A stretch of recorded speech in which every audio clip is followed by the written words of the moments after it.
Hello everyone, my name is Chitra Goswami and this video is for the summary of lesson number 58, and the name of the lesson is A, N and the articles. And the objective of the lesson is that the students are going to identify the rules of using A, N and the in sentences, and they are going to use the articles A, N and the in speaking and in writing. So the lesson starts by a hum saath saath hai review of the attendance update. So you are going to thank the students for being regular and you are going to share some positive affirmations with the students. You are going to share the ranking from the LMS and you are going to congratulate the top performers. And you will be encouraging others to be regular by sharing the upcoming lessons. For the first step, you will be sharing an imaginary story. So you can start the story by saying that just imagine that you are visiting the zoo for the first time with your friend.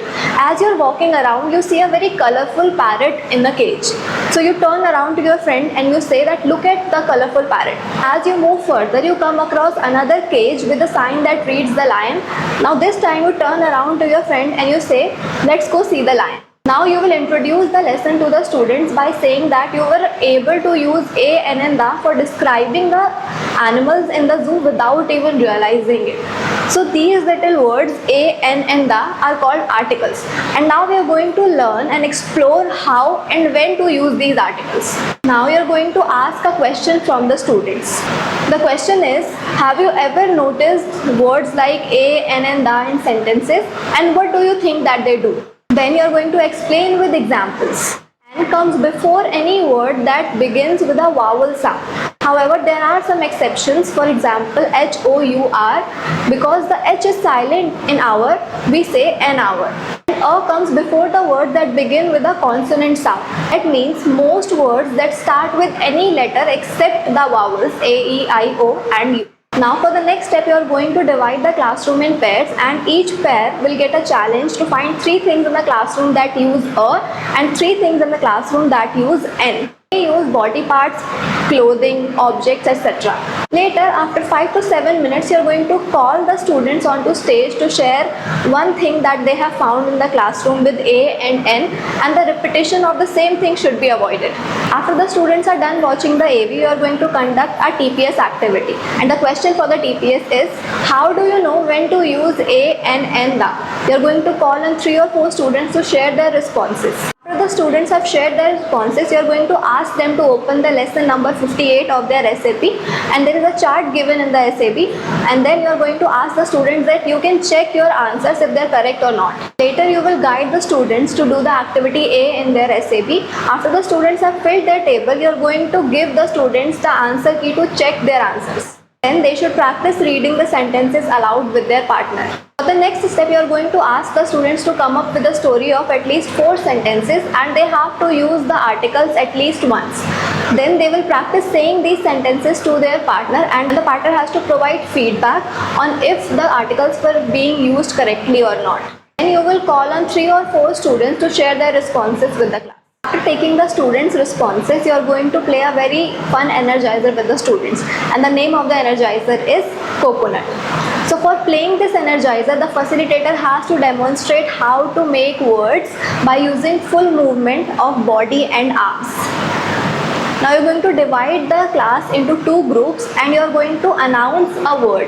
When you announce the word, the 2 teams that have been divided have to spell the word by using full movement of their body and arms. Part of the lesson is digital learning word document 3, and the objective of this part of the lesson is that the students are going to apply the learning that they have learned about word document into making a word document by following a strict set of guidelines. And the students are going to practice self-guided learning.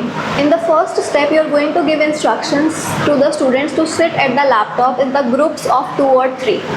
Now you are going to explain to the students that they are going to make a word document about their learning in FEA. They may type in English or they may type in Hindi by using English letters. Now you are going to ask the students to open lesson number 58 of their SAP and you are going to ask them to read the guidelines given.